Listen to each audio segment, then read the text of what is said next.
Dnes sa pozrieme bližšie na sebalásku.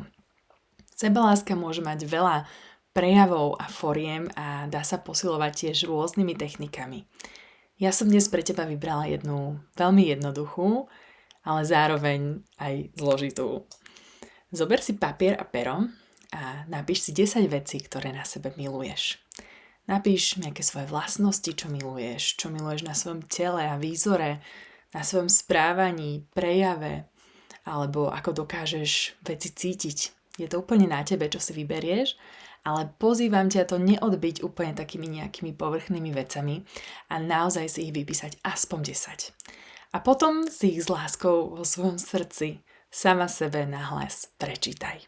A pokiaľ chceš ešte vyšší stupeň, tak ťa pozývam pozdieľať s nami týchto 10 vecí, ktoré na sebe miluješ.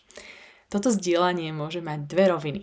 Jedna je pre teba, že sa verejne postavíš za seba a necháš sa byť videná a vnímaná v tvojej úžasnosti aj inými. No a tá druhá je taká, že ty môžeš inšpirovať iných a dodať im odvahu sa tiež nechať vidieť.